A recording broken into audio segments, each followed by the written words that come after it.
Ternyata juga tembakau Sragen ini lebih enak gitu loh. Lebih enak dan lebih bagus daripada tembakau tetangga sekitar Sragen. Dari yang rata-rata tembakau kita itu dibeli harga 20.000 rajangan kering per kilo. Itu di tahun ini kita rata-rata 50.000, Mbak. Sragen, Guyub Rukun, Jateng Gayeng, DBHJHT, oke.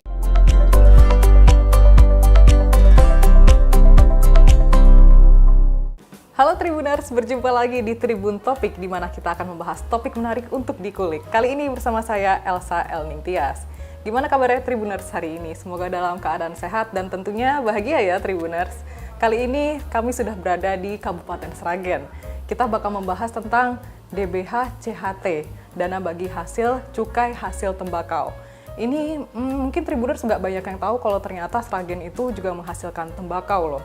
Nah, makanya di Tribun Topik kali ini kami berkesempatan untuk menanyakan langsung nih dengan pihak Dinas Ketahanan Pangan, Pertanian, dan Perikanan Kabupaten Sragen atau yang biasa disingkat DKP 3. Nah, Tribuners, kayaknya nggak afdol nih kalau misalnya Elsa nggak memperkenalkan terlebih dahulu narasumber pada Tribun Topik kali ini. Baik, kita sambut terlebih dahulu Kabid TPH Bun Dinas Ketahanan Pangan, Pertanian, dan Perikanan DKP 3 Kabupaten Sragen, Bapak Riyadi Nugroho, SPMP. Selamat pagi, Bapak. Selamat pagi, Mbak Elsa, Tribuners semuanya. Langsung hafal loh, Tribuners langsung disapa. Keren. Gimana nih Pak kabar hari ini? Alhamdulillah, baik Mbak Elsa. Baik ya, Alhamdulillah. Masih semangat Pak hari ini? Alhamdulillah, masih semangat terus, luar biasa. Pak, ini kita udah jauh-jauh dari Semarang ke Sragen nih. Pengen kepo tentang tembakau yang dihasilkan sama Sragen. Boleh nggak nih Pak? Boleh, boleh banget. Nggak apa-apa ya, kita ngobrol santai gitu loh. Ya. Apalagi mungkin Tribuners juga nggak banyak yang tahu seperti itu. Jadi mungkin boleh di awal dijelaskan terlebih dahulu Pak, kalau dari dinas Bapak ini yang berkaitan dengan hasil terutama dari wilayah Kabupaten Sragen itu seperti apa Pak? Dan gimana cara mengelolanya seperti itu? Baik, ya.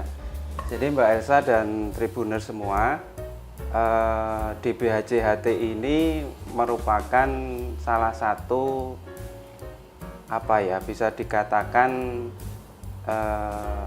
sumber dana juga dari pemerintah. Jadi dari dana cukai, baik dari dana cukai dari rokok maupun penghasil tembakau. Jadi DBH-CHT itu dari dua unsur itu tadi, dari industri hasil tembakonya itu dari pabrik rokok, kemudian dari penghasil tembakonya itu berarti kabupaten atau kota yang memiliki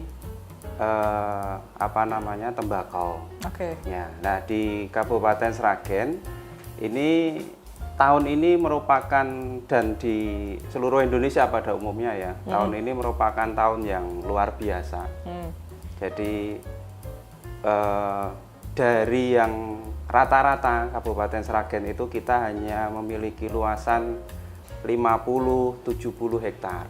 Nah, di tahun ini kita berhasil mencapai luasan 150 hektar. Oh, 2 kali lipatnya lebih ya? Bukan 2 kali lipat, 3 kali lipat. 3 malah. Iya, dari 50 menjadi 150. Mantep ya. Ya.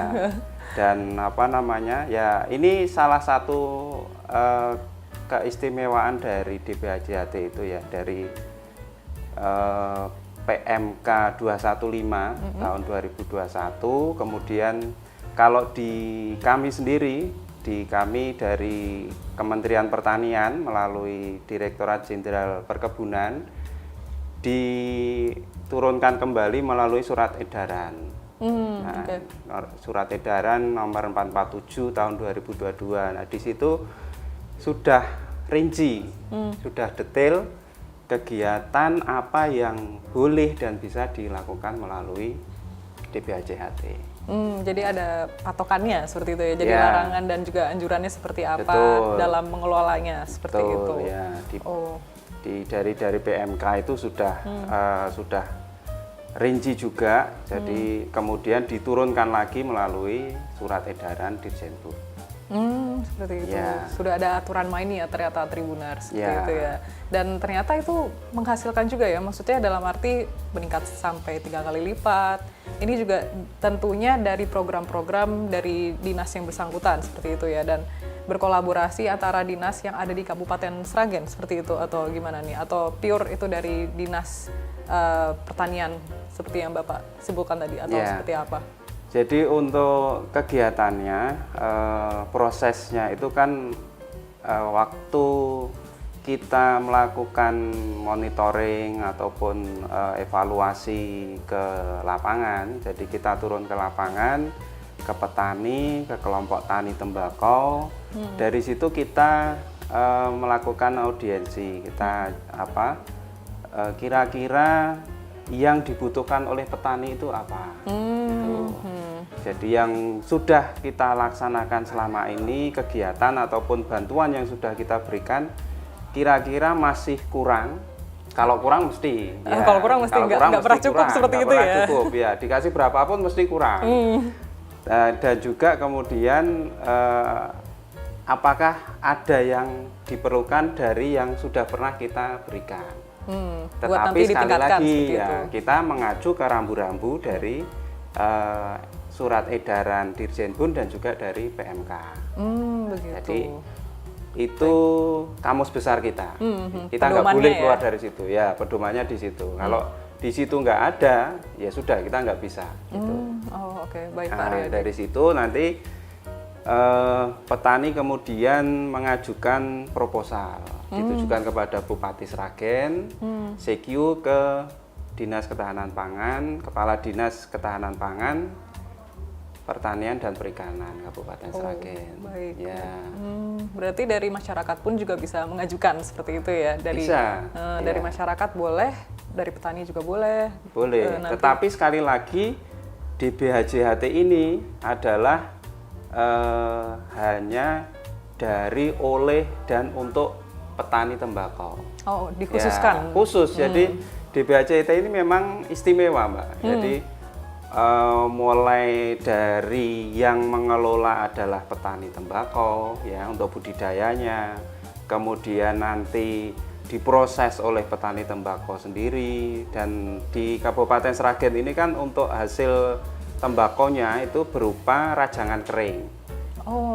Jadi banyak macam sebenarnya Mbak dari hasil tembakau ini ya, bisa rajangan kering, bisa rajangan halus, kemudian berupa daun asepan. Jadi kalau daun itu, daun tembakau utuh ini kemudian dikeringkan melalui pengasapan. Nah, kalau di kita ini dari daun tembakau segar kita layukan, kemudian baru kita proses perajangannya.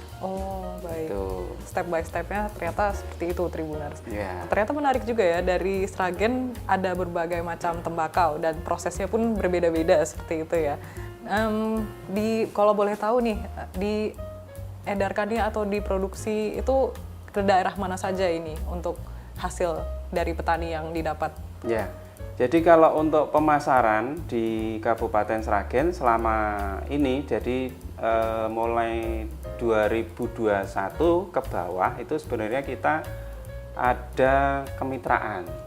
Nah, jadi karena tembakau ini juga unik gitu ya Mbak Elsa. Jadi tembakau ini uniknya itu dia kalau kita tanam padi, kita tanam tomat, itu kan sudah ada daun, kemudian sudah kelihatan malai, ada gabah gitu ya. Tetapi kan belum tentu itu nanti panen. Nah itu kalau gagal panen gimana nih?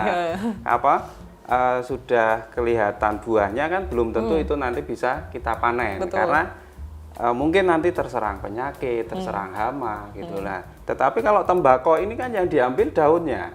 Betul. Nah, kalau kita tanam tembakau keluar dari bibit kecil keluar daun, ya sudah, insya Allah pasti panen gitu. Karena memang dari segi hama itu tembakau juga sangat kecil, walaupun juga ada. Jadi yang paling sering kalau di kita di Kabupaten Sragen itu hanya ulat yang menyerang, dan itu masih dalam taraf aman, jadi masih bisa kita kendalikan, baik secara alami, manual ataupun dengan kimia. Baik, seperti itu. Sudah ada antisipasinya ya ternyata ya. Jadi udah belajar dari pengalaman, terus temuan di lapangan seperti apa, seperti itu. Jadi diatasi. Apa ini berlaku untuk petani tembakau saja atau mungkin dari sektor lain mungkin ada cerita khusus juga? Kalau ini kan penanganan untuk permasalahan di area tembakau. Kalau untuk pertanian yang lain seperti mungkin ada kebun yang lain di sini di Sragen mungkin yang dihasilkan. Ya, di saya itu di bidang tanaman pangan, hortikultura dan perkebunan. Cukup banyak ya. Cukup banyak. Jadi itu memang hampir ya semua pertanian dalam komoditas ya, komoditas pertanian memang di situ semua. Jadi di bidang saya semua. Tanaman pangan itu misalkan komoditas padi, jagung, kedelai, kacang tanah. Nah ini yang potensi utama di Kabupaten Sragen. Dari tanaman pangan, subsektor tanaman pangan. Kemudian subsektor hortikultura kita itu kita ada cabai merah besar itu Mbak. Kemudian bawang merah dan yang ini lagi tren ya, itu di Kabupaten Sragen itu kita punya greenhouse tetapi untuk buah. Oh, baik. Nah, jadi kita tanam buah di dalam greenhouse dan di dalam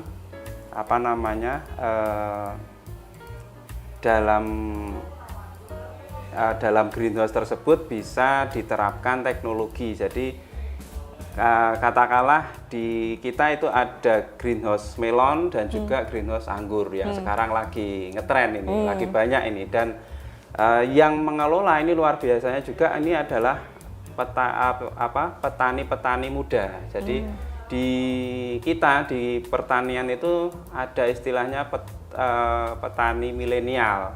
Ya, jadi yang usianya 40 Mbak. Oh baik. Kalau yang di atas usia 60 itu petani kolonial itu ya. Udah ada istilahnya ya ternyata ya. Oke, gitu. Kolonial dan milenial. Oke, Ya, boleh. Nah, Mbak Elsa dan saya ini nggak tahu ini masuk yang di mana ini. Antara milenial dan kolonial ini belum ada ini istilahnya. Ini. Antara kita yang di tengah-tengah ya Pak soalnya ya. Muda banget enggak, tua banget juga enggak gitu ya.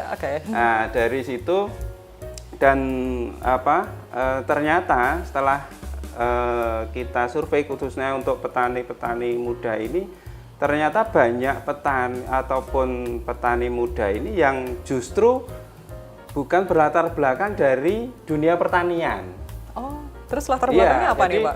Ada yang hanya dari SMA, STM, kemudian juga misalkan dia juga sarjana, itu ternyata juga bukan sarjana pertanian justru gitu. Jadi unik ya? Uniknya itu ternyata jadi bertani itu tidak harus sekolah di pertanian, harus sarjana pertanian, harus dari SMK pertanian, enggak. Tetapi tumbuh dari minat dulu. Gitu. Kalau orang sudah suka, ya insya Allah yang dijalaninya juga berhasil gitu. Dan seneng gitu ya menjalaninya. Seneng, betul ya. Dan satu lagi di kita adalah di subsektor perkebunan. Nah, kalau di Kabupaten Sragen potensi utama kita itu adalah di komoditas tebu. Kita punya potensi kurang lebih 8.000 hektar tebu kita. Jadi lumayan ya. Kalau padi kita padi dan tebu ini di Jawa Tengah kita hampir sama, jadi nomor 2, nomor 3 se-Jawa Tengah untuk luasan dan produksinya. Nah, tetapi kalau padi secara nasional itu kita penyumbang pangan nasional juga di nomor 9 kita. Top 10 ya? Ya, di tingkat nasional. Dan ini juga sebenarnya menjadi pemicu ataupun mungkin ke depan itu pemerintah juga perlu memberikan semacam reward khusus, Mbak. Seperti? Nah, jadi kalau khususnya di Kabupaten Sragen ini kan dari Ibu Bupati kita sudah Kabupaten Sragen adalah kabupaten agraris gitu ya. Kita tidak ingin merubah Kabupaten Sragen menjadi kabupaten industri gitu. Karena secara ekonomi sebenarnya kan lebih menguntungkan dan dari perkembangan wilayah itu kan sebenarnya lebih cepat kalau kabupaten tersebut merupakan kabupaten industri. Ya. Betul. Nah, dengan Kabupaten Sragen ini tetap sebagai kabupaten agraris. Nah, ini seharusnya dari pusat ataupun dari provinsi ini juga bisa memberikan reward lebih gitu. Karena mempertahankan kabupaten agraris ini kan nggak gampang loh. Nggak gampang, iya. Betul. Apalagi kita menjadi sebagai kabupaten penyangga pangan nasional gitu, dan juga provinsi tentunya. Jadi harapan kami dari hal ini itu juga ada perhatian lebih lah kalau bagi kabupaten-kabupaten utamanya yang itu tadi penyangga nasional itu tadi harusnya ada insentif lebih ke sana berupa apakah secara fiskal atau bagaimana, yang pasti seharusnya itu ada perhatian lebih gitu. Apalagi kan ini juga dengan menjadi kabupaten agraris juga mensejahterakan masyarakat di Kabupaten Sragen seperti itu ya. Jadi kontribusinya untuk masyarakat setempat pun juga luar biasa seperti itu, nggak cuma nasional ya kalau untuk Kabupaten Sragen, untuk kabupaten agraris seperti itu. Yeah. Kalau dari Pak Riyadi, untuk mensejahterakan masyarakat di Kabupaten Sragen sendiri dari sektor pertanian, mungkin ada program tertentu atau mungkin tadi seperti petani kolonial dan petani milenial itu, apakah ada program khususnya?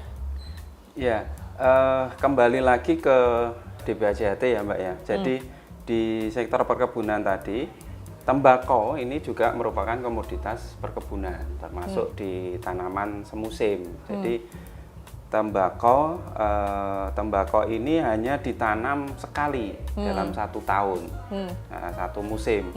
Nah, makanya dikatakan tanaman semusim. Jadi begitu kita tanam, tahun itu juga tembakonya kalau sudah selesai panen ya sudah habis gitu. Jadi jangan mencari tembakau, loh Pak katanya tembakau Sragen luas gitu. Mana buktinya?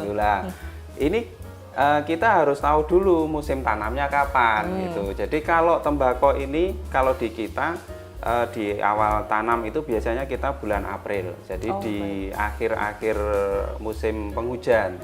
Nah, dengan harapan nanti di saat kita mulai tanam di musim akhir penghujan tadi, petani ini sudah sedikit terbantu dari biaya pengairannya, karena sudah masih ada hujan. Gitu kan. Nah, karena tembakau ini juga salah satu istimewa tembakau juga, dia butuh air tapi tidak banyak.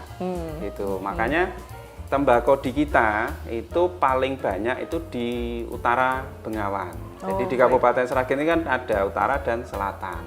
Kalau di selatan Bengawan itu kan sudah irigasinya sudah irigasi teknis. Jadi ada dari waduk itu ada. Kemudian kalau yang di utara ini lebih ke tanah-tanah marginal yang pengairannya memang kurang. Gitu. Nah, tembakau ini sebenarnya cocok dimanapun, di lahan yang marginal ataupun yang lahan yang subur gitu ya, yang di utara ini yang lebih subur itu sebenarnya cocok. Ya.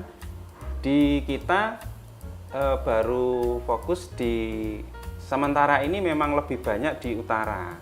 Baik. Karena memang tembakau ini ditanam di akhir musim penghujan, jadi lebih tepatnya tembakau ini di musim kemarau. Jadi bisa untuk pengganti dari tanaman jagung, tanaman kedelai, tanaman kacang hijau, kacang tanah seperti itu. Karena sekali lagi butuh air tapi tidak banyak. Dan tembakau ini kalau sudah pernah pegang tembakau belum, Mbak? Wah, kebetulan belum ya. Belum. Nah, ini yang harus sayang, harus ke lapangan, Mbak. Nah, itu. Ke Gimana? lapangan, Kapan mau diajaknya? Ya, berarti tahun depan, Mbak. Tahun depan? Tahun depan, ya. Kira-kira bulan-bulan apa nih? Bulan-bulan kita panen raya itu bulan Juni, ya Juli, Agustus lah. Juli, Agustus itu kita panen raya. banyak itu untuk panennya. Boleh Nah. nih main lagi ke Sragen gitu Iya, ya. harus Oke. ditunggu ya Mbak ya. Siap. Jadi tembakau itu kalau kita pegang itu dia lengket Mbak. Oh, malah Iya, lengket ya? Kirain lengket. kering gitu. Enggak, ya? enggak.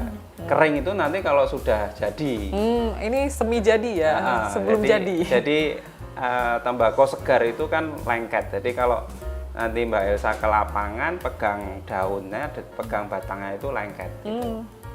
Dan di batang tembakau ini ada semacam rambutnya kecil-kecil gitu. Nah, Oke. rambut-rambut kecil inilah yang menjadikan kenapa tembakau ini bisa bertahan di lingkungan yang sangat ekstrim. Gitu. Jadi walaupun tanah kering, jadi kalau di utara itu kan kering Mbak tanahnya. Kalau bahasa kita itu sampai nelo Mbak ya. Nelo. Saking keringnya itu ya. baik. Ya, nelo gitu. Kalau menungso ya nelongso Nah, gitu. aduh, dipanjangin ya longsor jadi ya. Nah, sampai kering itu ya kalau di sawah jadi pecah gitu Mbak. Nah, pecah-pecah gitu tanahnya. Itu dia masih bisa bertahan karena dengan adanya rambut-rambut ini tadi dia kalau pagi rambut-rambut ini menangkap uap air di udara. Oh, lembabnya Iya, jadi terserap kelembapan seperti itu kan ya? terserap dari situ. Nah, oleh karena itu dia butuh air tetapi sedikit gitu. Ya, kurang lebih ya 1,5 bulan lah untuk kebutuhan airnya itu. Nah, setelah itu misalkan katakanlah justru di mendekati panen itu tembakau ya nggak butuh air. Karena kalau waktu panen nanti tembakau kena air ya wassalam Mbak. Aduh, Ya. nah itu Jadi gagal nggak harus panen kena atau gimana? hujan, makanya ditanamnya di musim kemarau. Kemarau, Ya, oh. jadi kira-kira dari April kurang lebih 4-5 bulan lah untuk prosesnya sampai menjadi tembakau rajang kering. Baik. Ya. Oh. Kalau untuk dari Dinas Pak Riyadi sendiri, ini udah disampaikan ke para petani atau para petani sudah memahami dengan sendirinya atau seperti apa nih Pak? Untuk ini kan tadi teknis tentang tembakaunya ya seperti itu, tapi ada edukasi atau mungkin ada program tertentu yang disampaikan oleh pihak dinas Bapak kepada masyarakat mungkin, apalagi ini kan Sragen juga banyak banget menghasilkan tembakau seperti itu ya. Ya. Kalau secara luasan Sragenian sebenarnya ya bisa dikatakan belum banyak lah Mbak ya.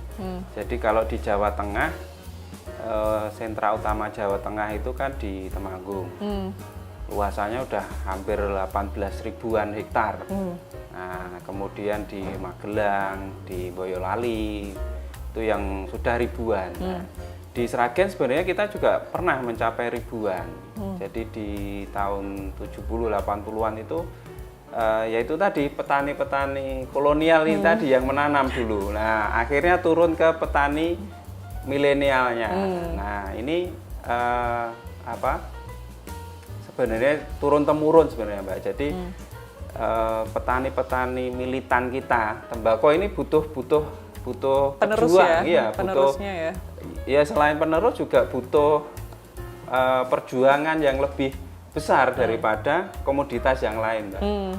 Jadi di awal-awal tanam itu tembakau ini ya bisa dikatakan bayi kecil gitu. Dia butuh perawatan ekstra dibandingkan dengan komoditas yang lain gitu. Oke. Jadi butuh usaha yang lebih, effort yang lebih ke sana. Perhatiannya lebih ya. Iya, nah kalau program itu dari DBAJHT sekali lagi kita mengacunya kita mengacu dari PMK dan juga dari surat edaran Dirjenbun itu tadi.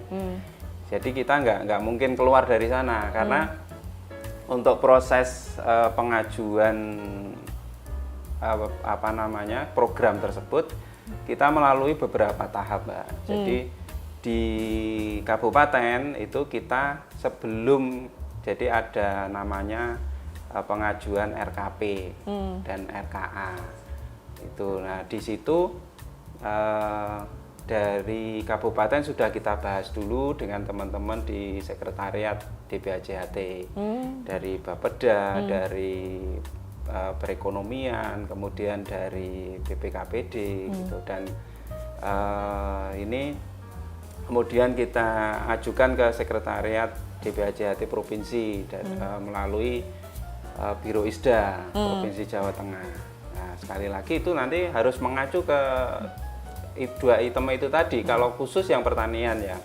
Kalau di OPD lain pengelola DBH-JHT itu hanya dari PMK 215 dan juga biasanya masing-masing kementerian ini punya ini apa ya semacam surat edaran atau pedoman yang harus dipatuhi dalam melaksanakan program dan kegiatannya. Oh baik, seperti itu ya. Jadi tetap mengacu pada pedoman yang sudah ada seperti Betul. itu. Tapi kalau dari DKP 3 sendiri pernah nggak Pak mengalami kendala atau mungkin ada temuan di lapangan yang menyulitkan dalam pengelolaan DBH CHT tadi? Ya. Kendala kita itu tetap utamanya itu di perluasan areal. Ya, jadi memang tugas kami dari DKP 3 Sragen itu kan meningkatkan produksi dan kesejahteraan masyarakat khususnya melalui pertanian tentunya. Nah, melalui tembakau ini yaitu tadi setelah tahun-tahun 70, 80 itu kita pernah mengalami kejayaan ya mencapai ribuan hektar. Kalau dulu masih berupa tembakau Fike Virginia kecil itu. Nah, Fike. ya, Okay. Fike. Istilahnya ya. Ya. Okay. Nah, kemudian di tahun petani pada saat itu mencapai ribuan. Masalah pada saat itu petani ini punya tembakau banyak, panennya banyak, tetapi ternyata tidak ada yang membeli. Oh, oke. Nah, tidak ada yang membeli, akhirnya kan ya sudah tembakau mau diapakan kalau tidak ada yang membeli gitu. Malah dianggurin ya tembakaunya. Nah, ini juga salah satu resiko di tembakau juga seperti ini. Karena kalau komoditas lain, padi, terus misalkan hortik buah gitu misalkan.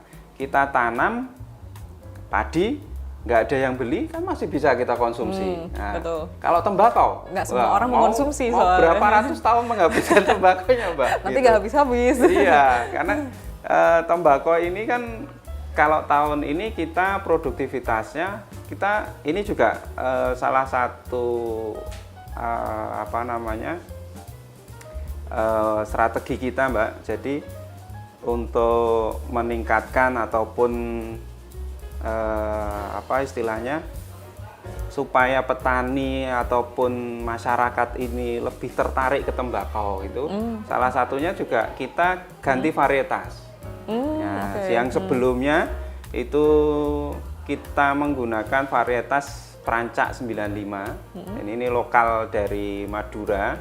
Kemudian kita rubah yang produktivitasnya 1 sampai 1,5 ton. Oh. Ya. Nah, tapi di kita itu rata-rata hanya mencapai paling tinggi 1 ton. Nah, ini dari ini kemudian ternyata juga kurang menarik bagi masyarakat. Nah, akhirnya mulai tahun kemarin di 22 dan 23 ini kita sudah ganti varietas menjadi varietas serumpung. Serumpung istilahnya. Serumpung ya. Dengan potensinya itu 2 sampai 2,5 ton kering rajang. Oh, baik. Ya, Jauh jadi lebih kan banyak hampir ya. 2 kali lipat peningkatannya. Betul. Karena memang yang dijual ini kan bobotnya, Mbak. Walaupun nanti di situ juga ada grade, jadi ada tingkatan-tingkatan kualitas di situ. Nah, dari situ produksinya juga tadi di tahun ini juga kenapa kita juga bisa mencapai 150 itu juga salah satunya melalui program-program yang sudah kita terapkan ke petani ataupun yang sudah kita laksanakan. Jadi ini juga salah satu hasil dari bimbingan teknis ataupun pelatihan yang kita laksanakan. Ataupun studi tiru gitu ya, Mbak ya. Studi tiru itu istilahnya kita ke kabupaten ataupun ke daerah lain yang memiliki keunggulan di tembakau. Oh, oke. Gitu. Nah, Semacam studi banding ya? ya Oke. bisa dikatakan seperti itulah. Nah, dari hasil itu tadi, dari hasil studi tiru, studi banding, benchmarking gitu ya, itu di tahun 2022 kemarin kita ke PT Merabu, nah, di Magelang. Nah, dari usaha yang kita laksanakan ini dan berhasil. Jadi di tahun ini, jadi flashback lagi ya, sebenarnya di 2021 kemarin itu sebelumnya petani kan sudah ada kemitraan. Jadi di 21 ke belakang itu kita ada kemitraan dengan PT IDS, Indonesia Dwi 9 itu dari Klaten, kemudian ada PT Sadana Arif Nusa. Nah, ini biasanya yang pemasok tembakau ke HM Sampurna. Oh, Nah, oke. tetapi kendalanya Mbak, kendalanya di 2021 ini ternyata dua-duanya ini secara sepihak menghentikan kemitraan dengan petani kita. Oh, seperti itu. Nah, oleh karena itu petani kita sudah sedikit, luasannya sedikit, kemudian apa namanya tidak ada pemasarannya. Jadi kan putus petani pihak masih ya. bingung ini. Petani masih bingung karena sekali lagi tembakau Sragen belum dikenal. Betul. Nah, akhirnya kan sebenarnya pasar tembakau ini kan luas. Jadi kebutuhan Pasti selalu ya, ada kebutuhan, masih ada demand. lebih tinggi, tetap lebih tinggi kebutuhan nasional ataupun dunia untuk tembakau ini sebenarnya lebih jauh tinggi daripada produksi yang kita hasilkan. Nah, 21 kita ditinggalkan dua kemitraan ini, kemudian kita coba di 22 kita benchmarking ke PT Merabu. Di 2023 bukan hanya satu ternyata Mbak yang perusahaan kemitraan yang masuk ke Sragen, tetapi langsung 3. Oh, langsung 3. Iya, langsung 3 kemitraan. Jadi ada PT Sadana, jadi PT Sadana Arif Nusa ini masuk lagi ke Sragen. Balik lagi ya? Balik lagi. CLBK ya. nih. CLBK. Apa namanya?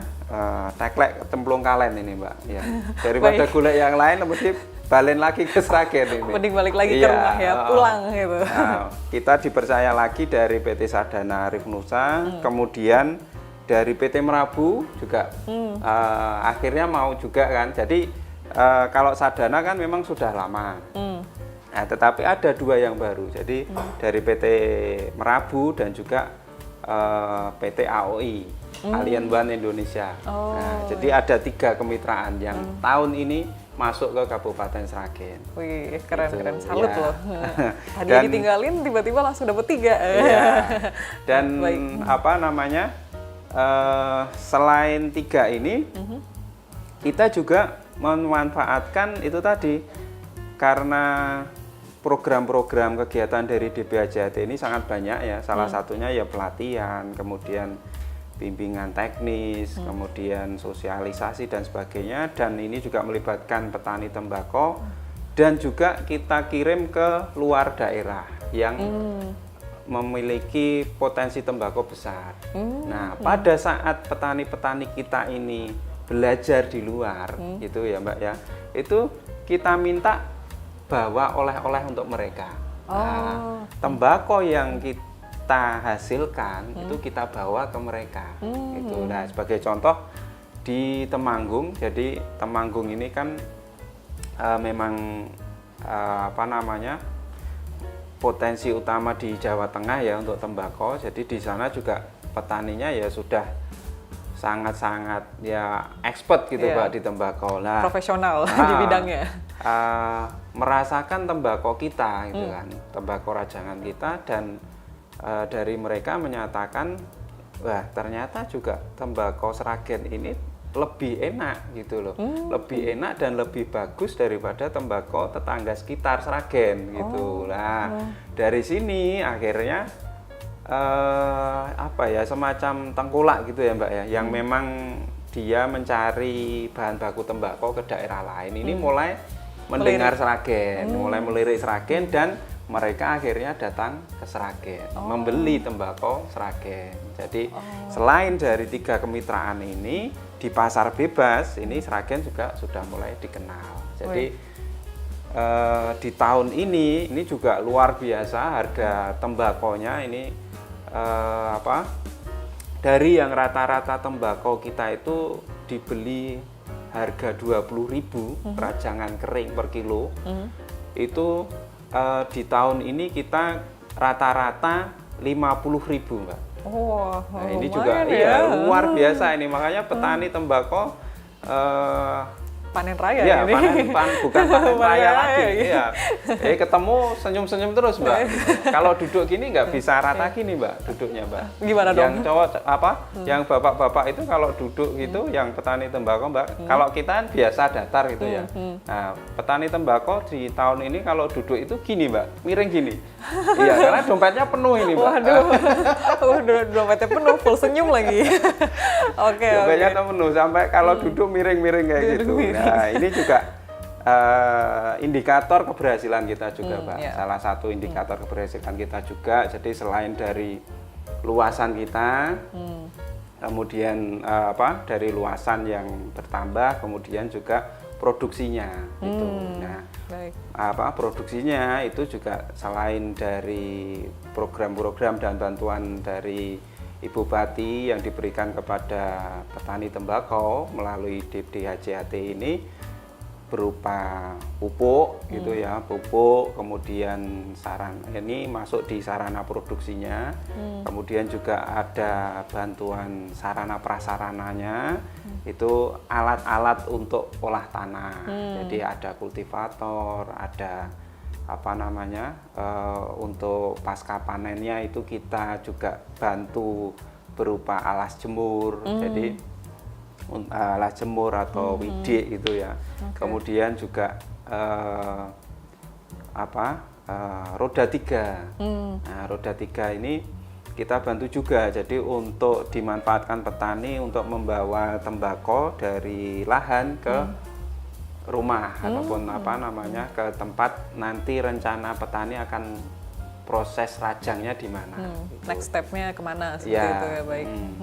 Itu juga selain itu juga ada pelatihan, sosialisasi, ya kita biar berkelanjutan seperti itu ya, Pak.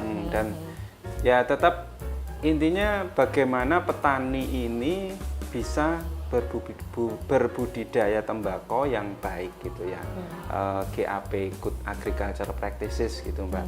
Dan juga ini berkelanjutannya karena tembakau ini sebenarnya dari semua tanamannya itu bisa dimanfaatkan. Selain sebagai bahan baku utama rokok gitu ya, tembakau ini bisa dibuat yang lain, Mbak, sebenarnya. Apa nih dibuat yang lain? Jadi kalau kita ada hama, itu dari daun tembakau atau dari tembakau keringnya, nah ini bisa kita manfaatkan untuk pestisida alami. Itu ya disemprotkan ke ulat, ke hama yang lain itu bisa sebenarnya. Itu kemudian jadi kalau tembakau sudah selesai panen, ini kan masih ada batang, tinggal batangnya aja, Mbak. Kemudian di atas itu paling ada daunnya. Nah, jadi tembakau ini karena yang diambil daun itu nggak boleh sampai keluar bunga, gitu. Jadi oleh karena itu tadi kalau tanam tembakau ya insya Allah pasti panen, gitu. Pasti jadi. Ya. Nah, itu nanti tinggal batangnya, batang kemudian sisa-sisa daun itu juga bisa kita manfaatkan untuk briket. Briket? Iya. Kreatif ya? Iya, makanya sebenarnya banyak yang bisa dimanfaatkan. Tetapi sekali lagi karena di Kabupaten Sragen ini produksinya kemudian luasannya kita kan belum banyak, Mbak. Nah, kita masih fokus di produksi rajangan keringnya. Jadi begitu rajangan kering selesai ya sudah habis gitu. Nah, tetapi ke depan bisa kita diversifikasi. Jadi tembakau bukan hanya untuk rokok, yaitu tadi untuk briket, kemudian untuk pestisida dan sebagainya itu bisa. Baik, seperti itu. Ternyata banyak fungsinya ya dari Banyak, tembakau iya, ini. betul. Nah, mana tembakau juga lagi naik daun ya gara-gara gadis kretek mungkin. Nah, mungkin udah nonton filmnya, mungkin jangan-jangan itu tembakaunya dari Sragen, jangan-jangan ya, nggak ada yang tahu ya. Baik, ini menarik banget. Ternyata banyak sekali manfaat dari tembakau. Tadi Pak Riyadi sudah menyampaikan. Baik Pak Riyadi, tadi udah dijelaskan beberapa nih tentang pertanian dan juga ini ada perkebunannya ya seperti itu. Kalau dari DKP 3 mungkin kedepannya ada perluasan atau mungkin ada pengembangan dari sektor tertentu mungkin boleh dijelaskan? Iya, jadi Mbak Elsa di tahun ini khusus untuk tembakau ya itu kita ada perluasan existing itu di luar yang sudah biasa kita tanam itu. Luar biasanya ini kita tanam di tengah waduk Kedung Ombo. Di tengah waduk ya? Iya, di tengah waduk Kedung Ombo. Jadi di situ karena tembakau ini kan di musim kemarau. Nah, di musim kemarau waduk Kedung Ombo ini kalau musim kemarau kan airnya kan surut nih. Nah, airnya surut, di situ muncul pulau-pulau baru. Nah, ada tanah-tanah baru yang kalau tidak ditanami kan juga sayang. Nah, itu kita push ke sana juga. Oh, dimanfaatkan ya? Dimanfaatkan ke sana untuk tanam tembakau. Nah, di tahun ini kita coba kurang lebih 3 hektar di sana. Jadi di tengah waduk itu di Desa Ngargotirto, Kecamatan Sumberlawang gitu, kita ada Tobacco Island Mbak di sana. Pulau Tembakau. Ya, Pulau Tembakau. Karena memang di sana kebanyakan yang ditanam tembakau. Nah, dan ini juga strategi kita juga untuk bagaimana caranya luas tanam kita juga semakin bertambah. Ya, ini salah satunya kita menyasar ke areal-areal ataupun ke petani ataupun ke masyarakat yang baru. Ekspansi wilayah, ekspansi sumber daya ya seperti itu. Tobacco Island itu. Tobacco Island. Iya. Terus dengar-dengar nih Pak Riyadi katanya ada slogan tertentu nih, boleh disampaikan nggak ke Tribuners? Oh ya, jadi kalau kita ke lapangan Mbak dan mulai tahun-tahun 2021 ya itu ini juga pernah ya viral di lingkungan kita sendiri ya dalam arti di grup DBHCHT sampai ke pusat juga itu kita punya slogan setiap kali kita pengambilan video di akhir video itu kita selalu bilang ke petani begini. Jadi Sragen guyub rukun, Jateng gayeng, DBHCHT oke. Keren. Ya, ini sudah sampai ke pusat juga dan ya ini dari Kabupaten Sragen, dari Bu Bupati juga tagline-nya juga memang Sragen guyub rukun gitu ya Mbak ya. Dari DBHCHT ini kita harapkan dan ya ini juga sebagai perekat petani juga gitu. Kemudian karena dari Jawa Tengah kita punya Jateng gayeng gitu.